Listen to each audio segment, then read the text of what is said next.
हम मोहम्मद सबरेज आलम बिहार शरीफ का रहने वाला हूँ। ये हमारी बेबी हैं नौजादी खातून।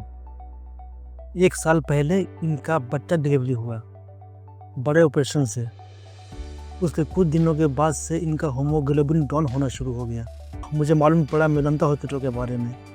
वहाँ पर हम आए, डॉक्टर संदीप कुमार, अभी मैं उनके अंडर में हूँ।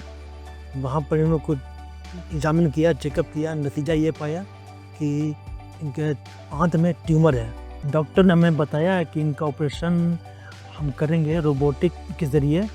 तो हमको इसके बारे में कोई अनुभव नहीं था, कुछ मालूम नहीं था। हम थोड़ा डर गए थे कि ऑपरेशन रोबोटिक करेगा या इंसान करेगा, डॉक्टर करेगा। तो डॉक्टर ने बताया कि ऑपरेशन हम ही करेंगे, लेकिन रोबोटिक के माध्यम से करेंगे, जो एक बेहतर विकल्प है। उसमें मरीज़ को रिकवरी होने का चांस बहुत जल्दी होता है। मेरे पास एक 30 वर्षीय महिला आई जिसको बड़ी आंत के दाहिने हिस्से में, जिसे सीकम कहते हैं या राइट कोलन का एक हिस्सा है, उस स्पेसिफिक जगह का कैंसर था।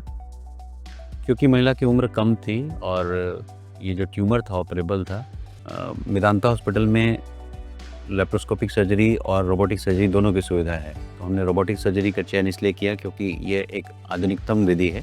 रोबोटिक सर्जरी की प्रक्रिया के दौरान पेशेंट को जब ऑपरेशन थिएटर में हम लोग लेते हैं तो सबसे पहले पेशेंट को इसके बारे में जानकारी दी जाती है और उससे पूर्व भी हम लोग बताते हैं कि सर्जरी कैसे की जाएगी। तो एक बार जब पेशेंट अंदर आता है तो सबसे पहले रोबोट्स के कई आर्म्स होते हैं जिनको पेशेंट के पास डॉक किया जाता है। जब पेशेंट बेहोश होता है, उसकी व्यवस्था चलाता है, तो मशीन को पास लाकर डॉक किया जाता है। और एक बार ये जो पोर्ट पोजिशनिंग या आर्म्स की पोजिशनिंग हो जाती है तो सर्जन एक कंसोल पे, यानी सर्जन्स कंसोल जिसे कहते हैं, वहाँ बैठ कर इन रोबोटिक आर्म्स को कंट्रोल करता है।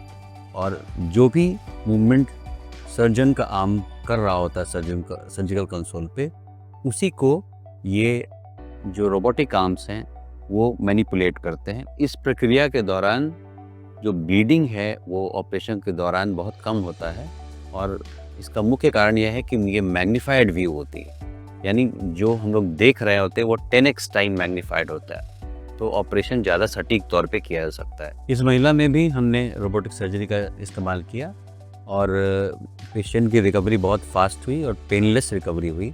और ऑपरेशन के तीसरे से चौथे दिन में बॉल मूवमेंट इतना अच्छा था कि वो पेशेंट्स सॉफ्ट डाइट भी ले पा रही थी और चौथे दिन हमने ऑपरेशन के बाद उनको डिस्चार्ज कर दिया। इनका ऑपरेशन यहाँ पर रोबोटिक सर्जरी के ज़रिए हुआ है और सच बताऊँ, ये तकनीक वाकई कमाल का है।